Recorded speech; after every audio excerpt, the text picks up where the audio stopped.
Welcome to the Iron Prescription podcast with your hosts, Drs. Lynette and Stuart. We're both GPs and we're both personal trainers, though we do both jobs in very different ways. We chat about the best things you can do for your health and fitness, and along the way, help you to avoid wasting time on the things that really aren't. Thanks for listening.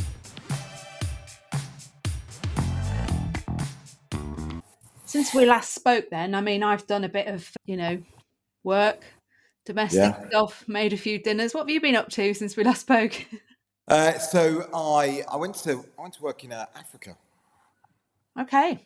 In Kenya for a charity called RedTribe, which work with the Maasai people on a very remote part of the Maasai tribe down by the Tanzanian border, which is 6 hours by road, quickest you can do it to the nearest hospital, 6 hours by road, 40 minutes by air to a proper bush landing strip with very little medical support.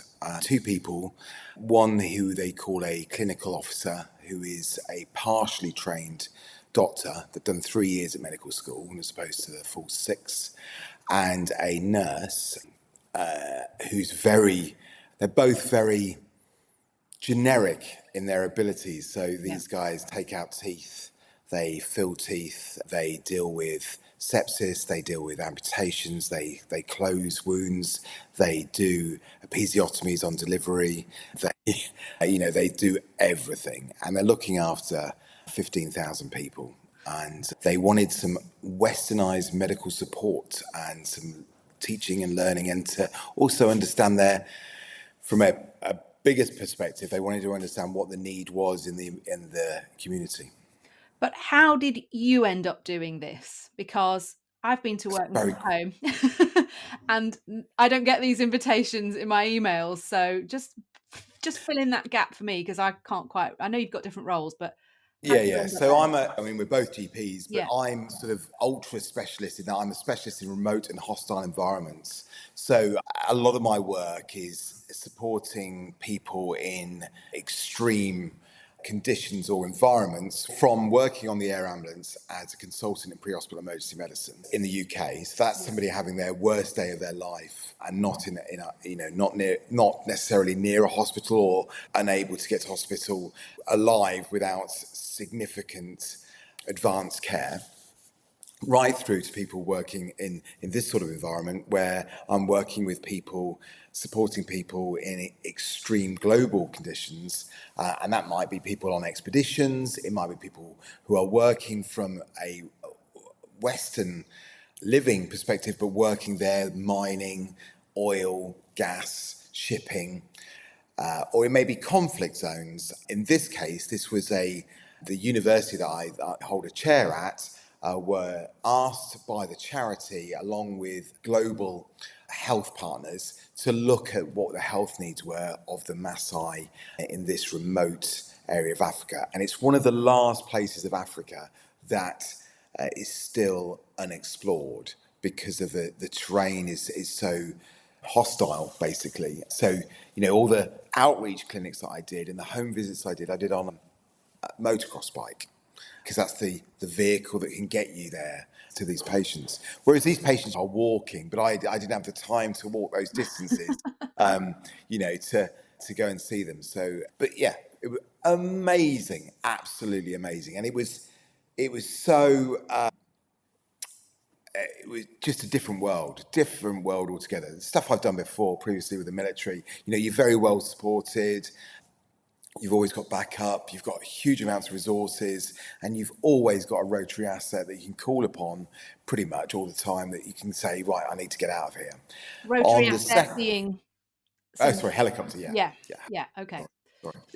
On the second day, it was a real eye-opener for me, because on the second day, I get on the motocrosser, and I'm 54. I consider myself pretty fit, but I get on the motocrosser and to go to do an outreach antenatal clinic and postnatal clinic, about an hour away of hard riding, and I get on the motocross bike, and I'm really used to bikes and everything, and I get a little bit of chest pain, and I think it's muscular, but then I start working it through my mind, and I'm like, Well, it better be muscular, because if Yeah. it's not muscular, that's it. Yeah. It's over. Yeah. Because there is no extraction for me in this situation. And, you can forget daughter cath lab times, because it's just not going to happen. And it is like wow, it was such an eye opener from that perspective. Well, you're here and, not Absolutely, dead. it was So muscular. it was muscular, problem solved. But Yeah, just so I can picture it, because we haven't spoken about this other than me seeing a few pictures. Are you yeah, driving the motorbike or are you a yes. passenger? Okay. No, no. How do you I'm know riding where the you're motorbike. going? And how do you know So, what do you know about what to expect when you get there, and what's going through your mind in terms of how prepared you are for what might greet you? yeah, so I have no idea Mm. where I'm going. So luckily, I have a guide Right. who's on another motorbike, Right. and I really have no knowledge of what I'm going to. So that's basically through my training. I've done lots of training in the unexpected, urgent, and emergency events. So Mhm. you rely upon your background training to be able to hang a hat on and deal with it.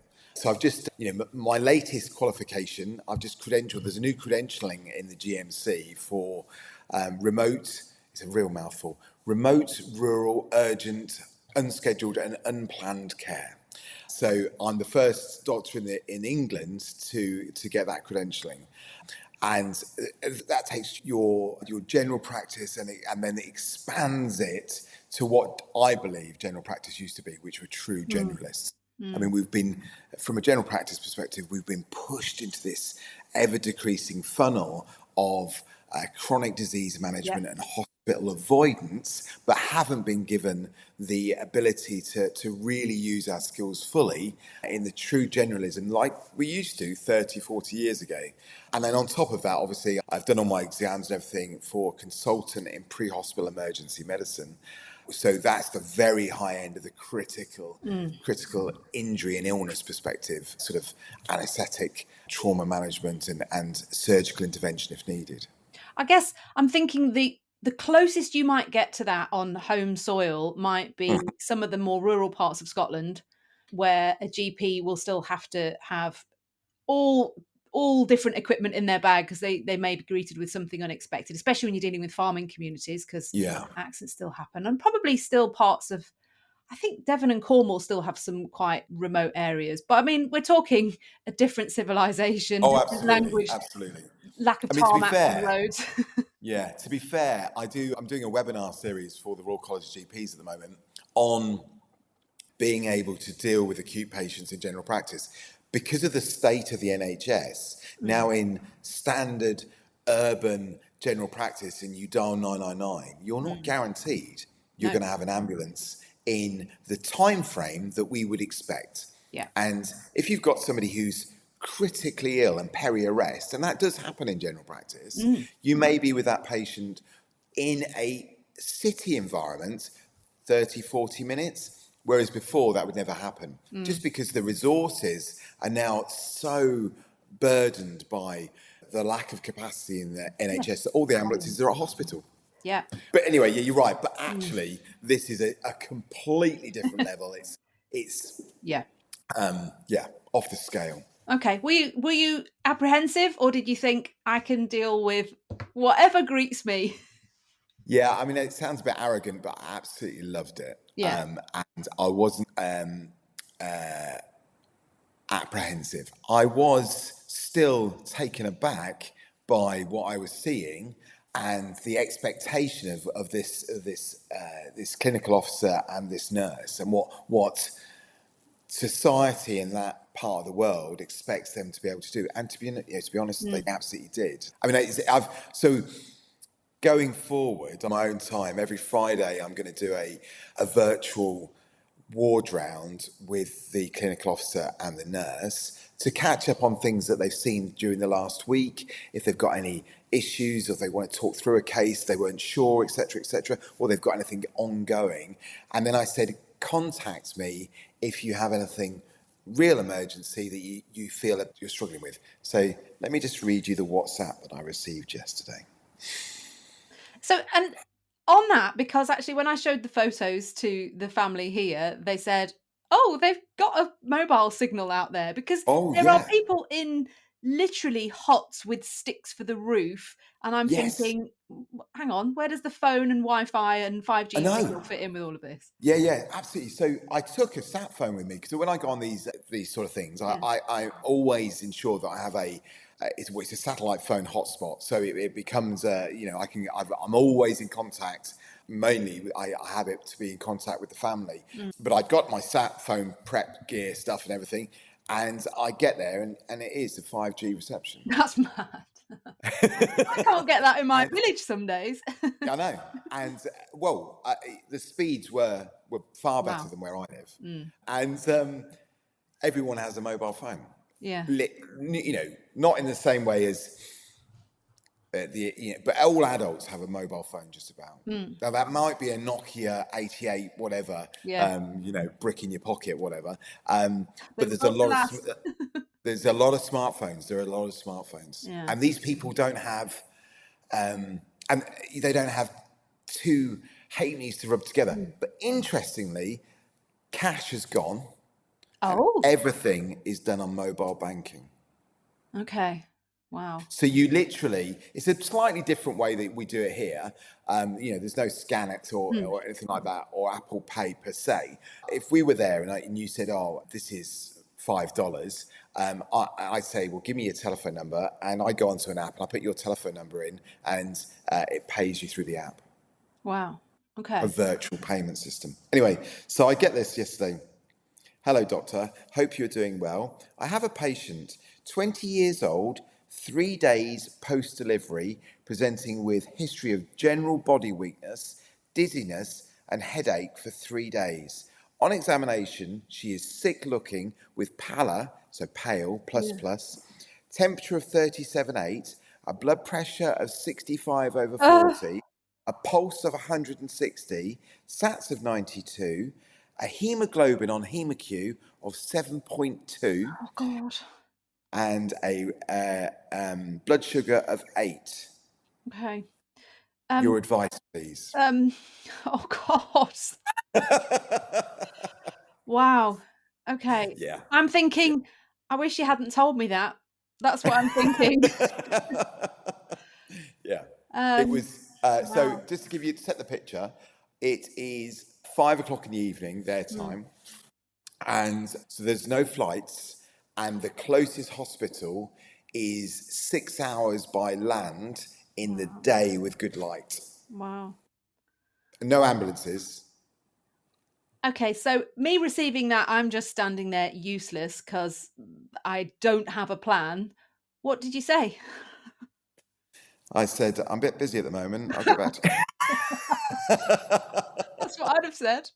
Yeah. Oh, my I phone's said, not working. they're going to need a blood transfusion. Mm. They're symptomatic. Below 8 needs a blood transfusion if they're symptomatic. And I said, just make sure you've got these are accurate readings. And I said, can you start giving some boluses of 250 mils of Hartmann's or normal saline? I think she's probably septic. Is there any evidence of retained products, or is she still bleeding? And have you got any tranexamic acid, oral or intravenous?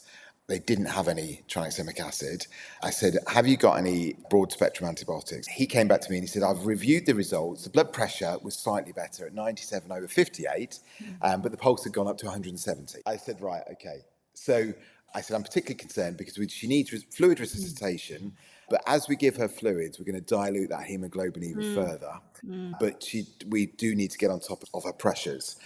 He said, he then came back to me and said, I found some ceftriaxone. I said, give it. Mm. So we gave 1 gram of IV ceftriaxone. We poured fluids into her whilst monitoring everything together. We sort of got her more stable.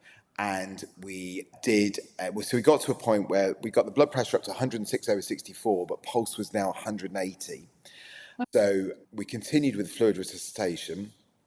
The other thing was they haven't got an ECG, so I don't know whether this is. So I said I don't know if this is SVT or AF, Mm.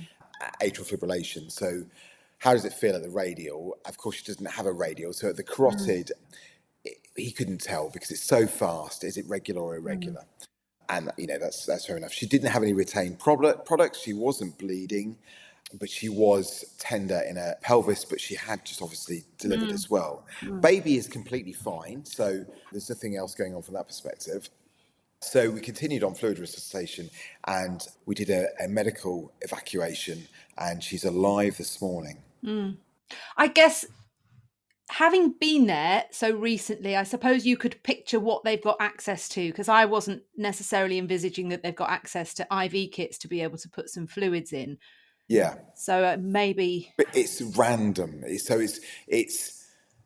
so random of what they have, and that's one of the things that they wanted me to work on is to take away that randomization. And so for example, they've really struggled with doctors going out in the past, because doctors go out in a speciality perspective and are just shocked by everything and very overwhelmed from an anxiety provoking perspective, Yeah. and then ask for things that are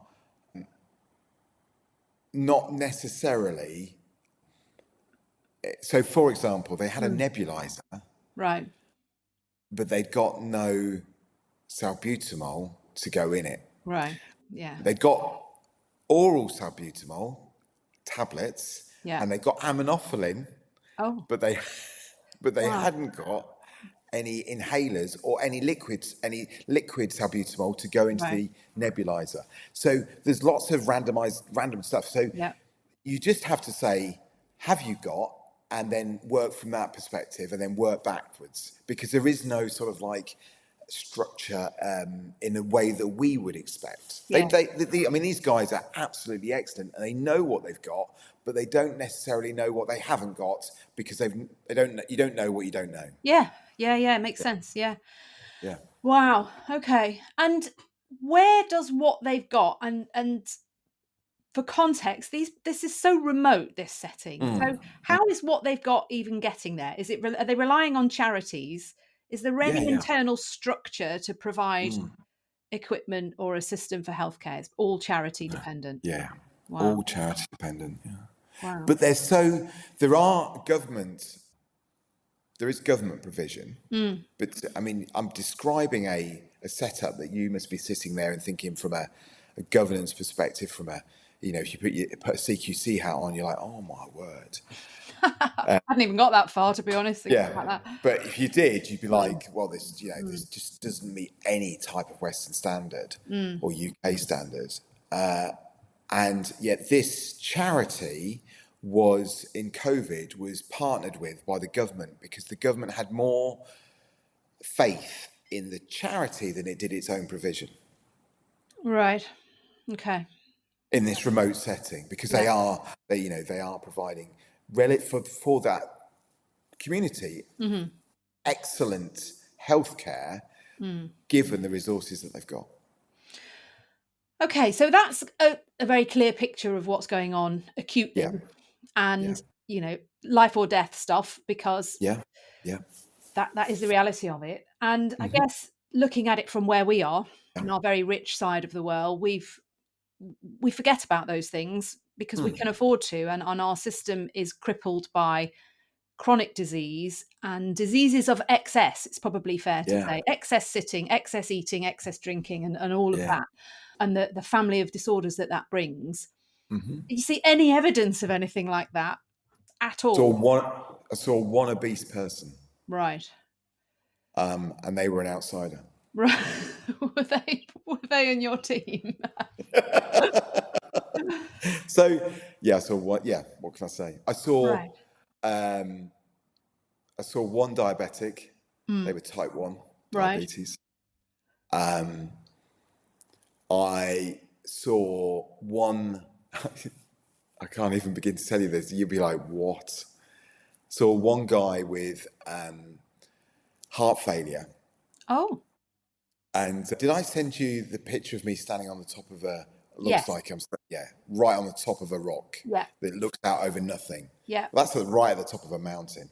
These guys, they already live at 2,000 meters, and 2,000 meters altitude is enough to trigger a physiological response to altitude. Okay. Start getting, you can get altitude sickness from 2,000 meters. So it's pretty high. This guy's got heart failure, really bad heart failure. He had crashing heart failure. I've seen his echo. You know, his left ventricular function is not good.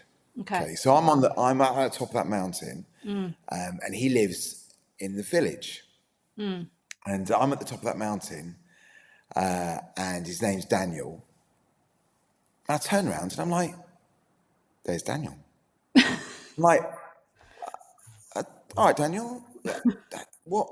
He says, "I'm just out for a walk." I'm like, "Well, did you get a have you got a lift up? It's a Land Rover or something come past?" He's like, "No, I walked." I said, "What do you mean you walked?" I mean, this is an hour's ride on a motocrosser. And he went, "Well, I knew the team were coming up, so I thought I'd take a stroll up here and see you all." Wow.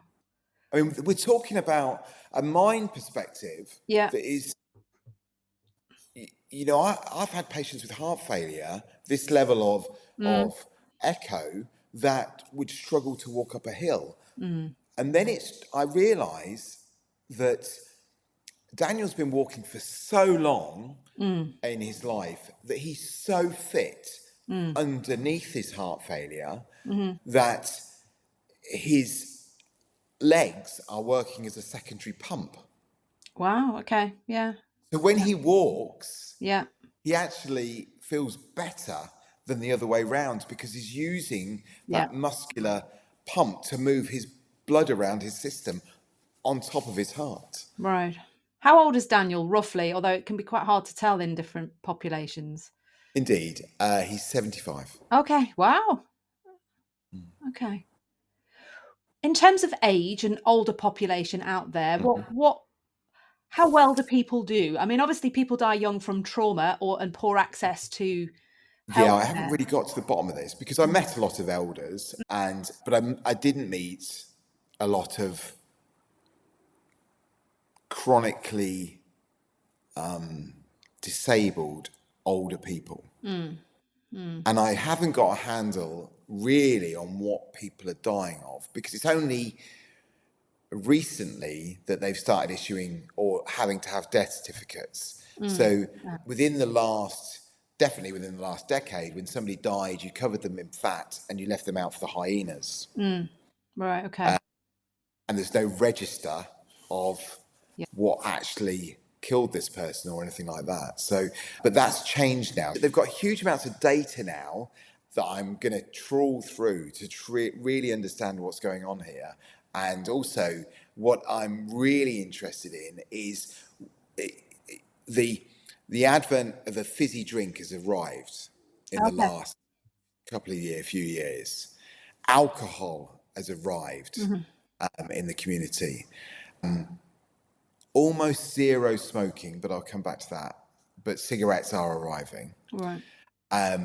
So all the bad things of Western society are going to arrive on this population. So you've got a virgin population that sadly is going to give us a real handle on what happens when you transition that Western diet, that Western lifestyle into a virgin population and what happens to them from an ongoing research, which is terribly sad, but there's nothing I can do to stop that apart from, health education. But, there's lots of reasons why.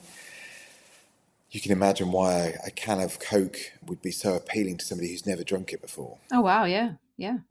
The other aspect is of what we can learn from, I just talked about the guy with heart failure. They still hunt and they still are hunter-gatherers. So I go out a guy called Tigaran, who is a Maasai warrior, and he's explaining to me how they eat in the bush and stuff like that. And he gets out this bow and arrow, long bow with these arrows, and the arrows are dipped in the root of the arrow tree. Now the arrow tree is really interesting. So you can eat the fruit, and the roots, if you heat the roots up and you make it into a tar, are poison. Right. To the point where he tells me a story of one of the young guys, children, who's running with his bow and his arrow, and he stumbles and he scratches himself with the arrow, and he's dead in 6 hours. Wow. And there's no antidote. Right.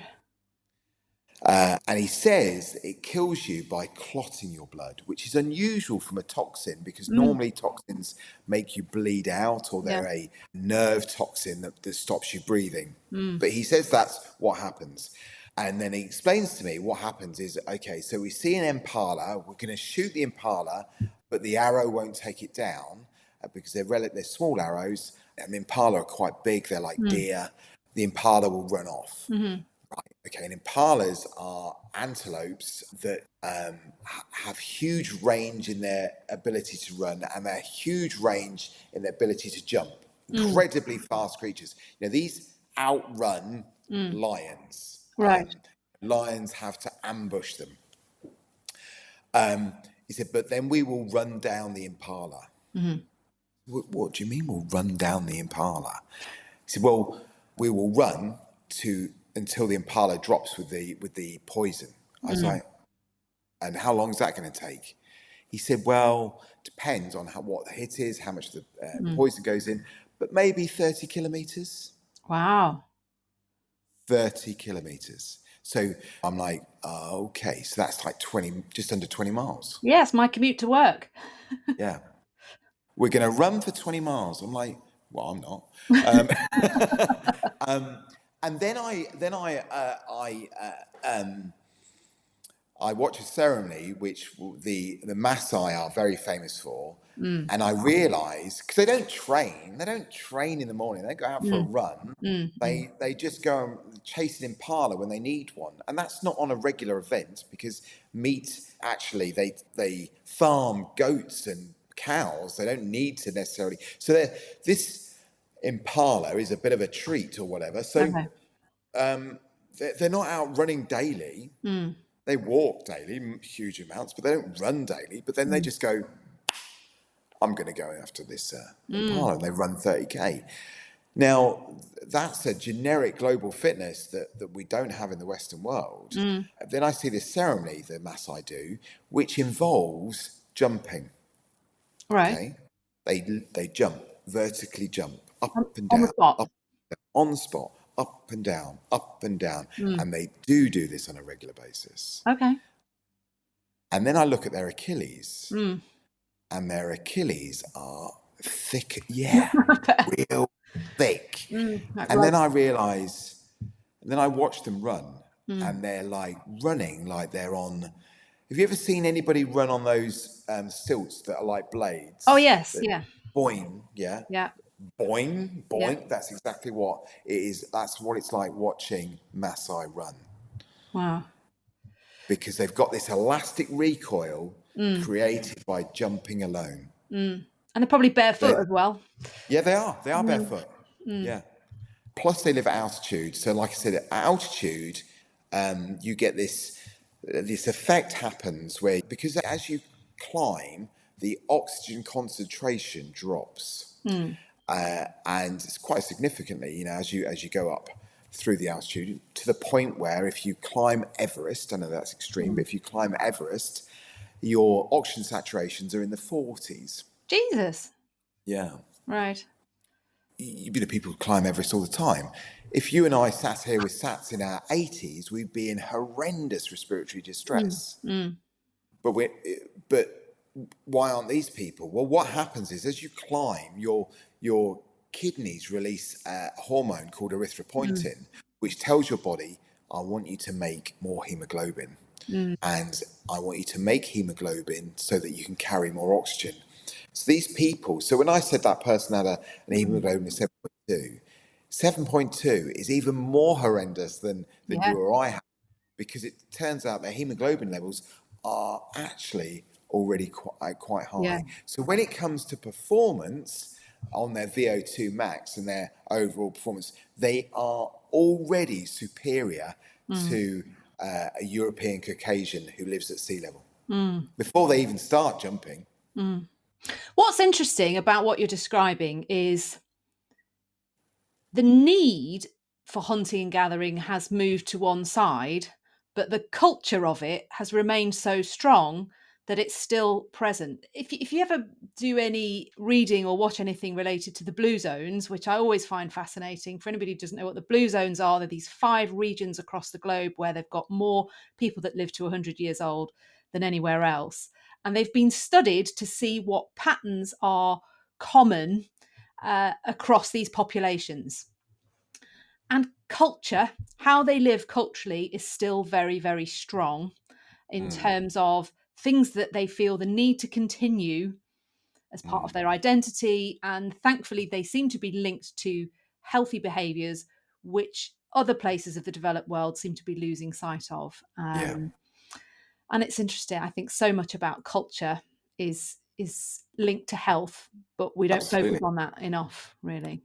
So the other thing that they've got, and I'm not going to get into the nuances of this, but they have, everyone has their own perspective, but they have a huge faith Right, that God is with them. right. They're Christians, that Jesus walks with them, and every day they meet as a community, not just on Sundays, but every day, and they talk together about the Bible and they go through the Bible. And the difference I found between this and the Western world, in the Western world, it's a religion. Here, it is a faith. And there is a huge difference with that. So religion is dictated by the society that you live in, and is used, in my mind, it is used not always in a good way. But a faith actually has been proven through all the research that if you have a strong faith as part of your life, you are going to live longer, be happier, and have a stronger feeling of worth and community. And interestingly, the blue zone that is in a part of, I think it's California, are all Seventh Adventist Christians. I want to say, I think it's a version of Christianity. So yeah, I've no doubt that there's Yeah, data to support that. And even yeah, when you get into the ritual of fasting that's associated with yeah, some religions as well, yeah, yeah. it's fascinating. So Absolutely, yeah.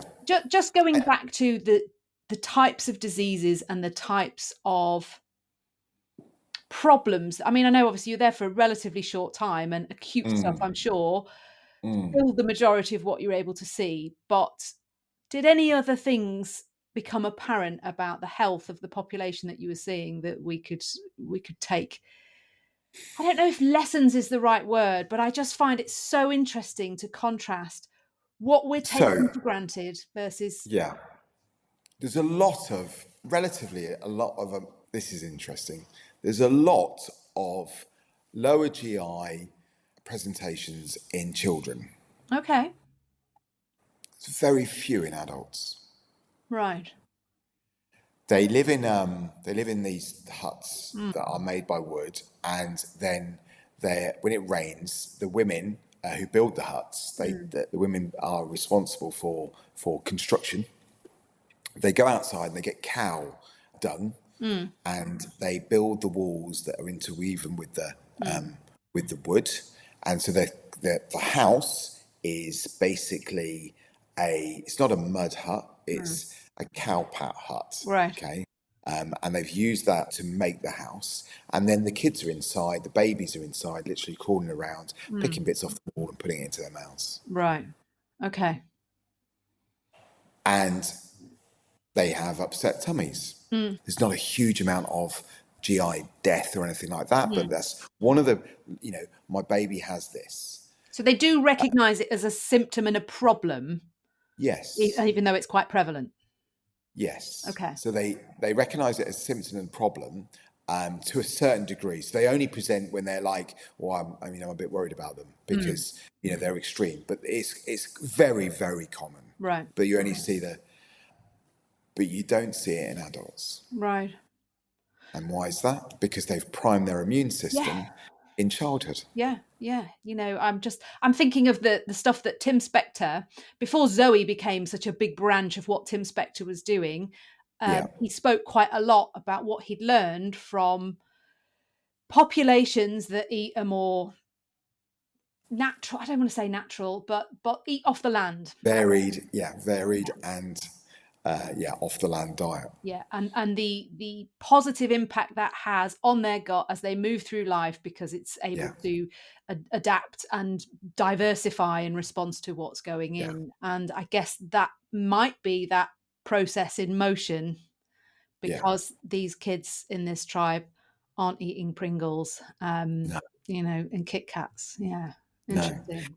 So the other thing that was really interesting. So and I can't remember the exact figures, but it's basically this. So carbon monoxide is a gas that is released by burning or inefficient burning from anything really, but you get a lot of carbon monoxide from oil and from wood and coals because it's releasing carbon. It's a single carbon structure that you're released from burning of those products, and it's toxic. It will Mm. kill you Oh yeah. because it binds to hemoglobin irreversibly, and the hemoglobin becomes saturated with that and can no longer carry oxygen.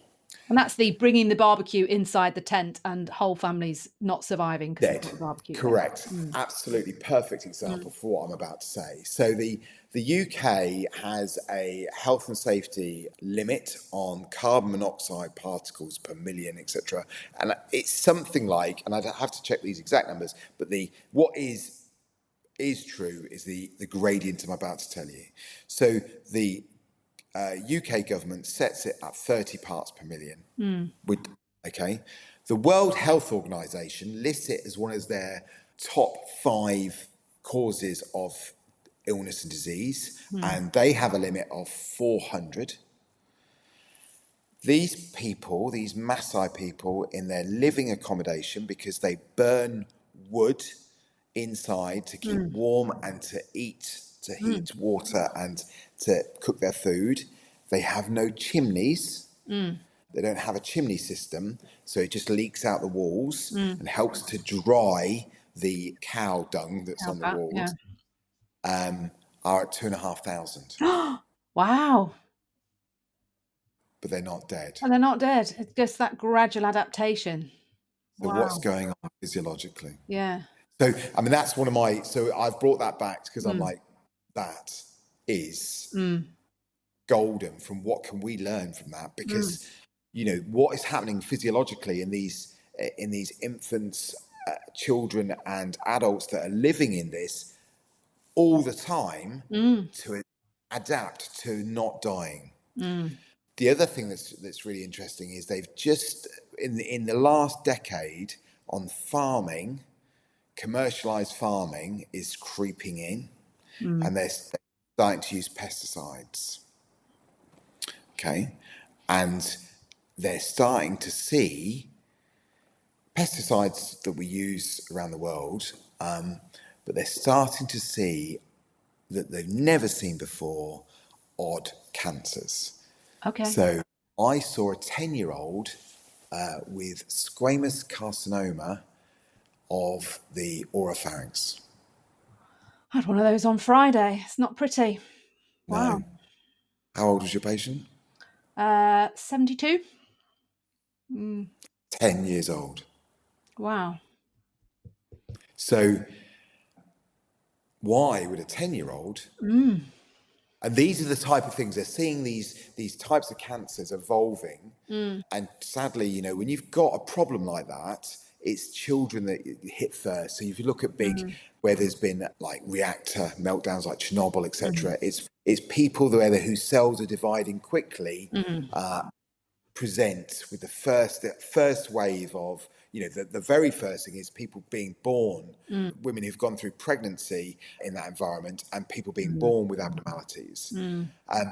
People being born with abnormalities in this environment don't survive, No, because they're not going to be in the data, are they? No. no. Yeah. So again, this impact of on health from a westernized Mm. culture Mm. that we've created is really interesting. Mm. Mm. And I think even leaving tribal communities aside from the stuff that I've just been interested in and read, we are seeing the term I heard was the global standard diet. Yeah. In that you can now be in Japan and eat the same cuisine that you might eat in a city in America, Yeah. or Yeah. an African capital. So we have this global standard diet that's kind of spreading throughout the world, and right behind it is all the diseases of excess that we know we are now so heavily burdened by. And also, the other thing that I find really interesting is I don't understand why people think that's okay. If you and I went to the Sahara Desert today and just decided we were just going to crack on and go for a walk, we wouldn't last very long. No. And at night, we would be very, very cold. But the people that live there do all right in the day, and they're not very cold at night because that's where they live. And their body, their outside body, is adapted, and their physiology is adapted to that environment. But we think it's okay to take a global cuisine and go, well, I'm just going to eat that. Well, your body isn't. Your body has a base of what it was created by, like your environment, just the same way as people with fair skin are more likely to burn in the sun and more likely to get melanomas. Why do you not think the same thing would happen on the inside if you switch the diets around? Why do you not think it would have an impact? But the corporations that make these products have a lot of money, and they're very powerful, and they have political sway. They are the puppet masters a lot of the time. I remember, what year did I do the diabetes diploma? It was probably 10 or 11 years ago. And at that point then, the highest growth for type 2 diabetes was in the Middle East. I remember them saying that the rate at which it had accelerated was almost a vertical line on a graph. And it was the abundance of westernized fast food that's just so powerfully addictive. And it is, whatever way you look at it, this stuff is addictive. And I watched a program about it was about the impact of plastics. It was globally, and on some of the small islands in the Pacific, the impact that these plastics have had. And a lot of it came back to the big soft drink producers, and it went on to talk about their lack of willingness to take responsibility for it. But you put those drinks, like you see, in these communities, this enormous sugary sweet drink, and people can't stay away from it. And the downstream consequences of that, not just for the environment, but for the individual and for health, is huge. It's huge. I would. It's devastating. I mean, it's really sad that we've got huge drives to save the rainforest. We've got huge drives to ensure that the Serengeti remains a plain for animals, and et cetera, et cetera. And don't get me wrong, they're really important. Really, really, really important. But we don't seem to put the importance on and go, actually, no, there's a complete ban on any of that crap going to Africa. We're not going to allow corporations to profit from poisoning people. Learn by our mistakes. It's incredibly sad. But and then of course the corporations come back and they go, it's free will. Yeah. I don't know why I said that in an American accent. I don't know why that suddenly happened. I wonder what bit of your subconscious made you think of America. Yeah. So I still think I learned huge amounts. I learned about how the perception of illness and disease makes a massive difference in the outcome. And the perception of disability in the psychological aspect, their ability to, so for example, the guy with the heart failure, he couldn't conceptualize not going for a walk, so he just went for a walk, and he walked up a mountain. Now I'm not discrediting anybody who's got heart failure in the UK or in the Western world, or saying that it's not terrifying when you can't breathe. I'm not saying that at all. But what I'm saying is that the power of the mind. Daniel hasn't got the anxiety that's created by society. So I'm not saying it's not the anxiety isn't real. It's incredibly real for people. But I sometimes think that we are driven by the fear of something rather than just going, I'm just going to do it. And, when you look at extreme athletes, you talk about, Goggins and people like that, their mentality is, I just go and do it.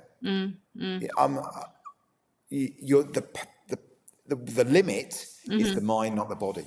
Well, it sounds like he fundamentally doesn't see himself as sick.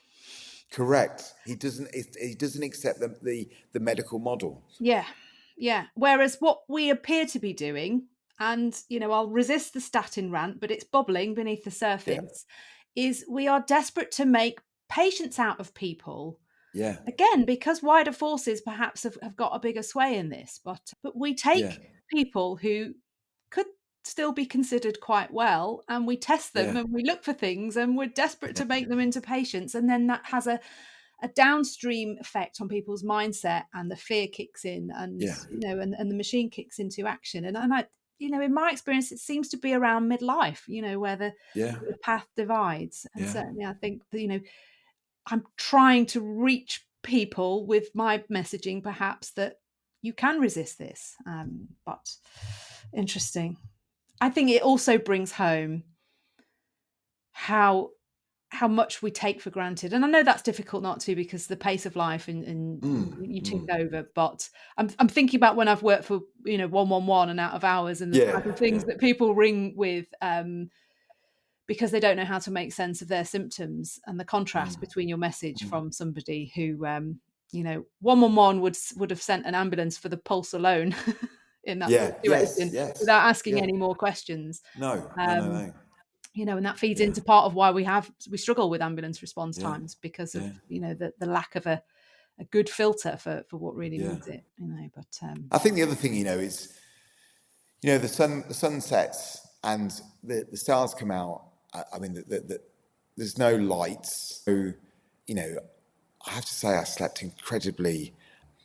When I was asleep, it was incredibly peaceful. And from a sleep perspective, it is tranquil. And you are, and I know this sounds really quite twee, but you are in the moment, and because there's no other distraction. There was no telly. There's nothing. So you either sit and talk, or you're in nothing. You are in the moment of peace. Apart from the apes in the jungle and the noises and all of those, not in the jungle, in the forest, and et cetera. Like I sent you that video of when I went for a walk. So I went for a walk. I know. So I wasn't in a game park. I just went for a walk, and I'm just walking along in my own world, and there's a ripple in the water, and I'm like, so I get my camera out, and this huge hippo bull just surfaces and lets out this huge snort, just minding his own business. And it's like, we just don't capture that. We lose that in everyday life. Wow. Something to think about. Yeah, amazing.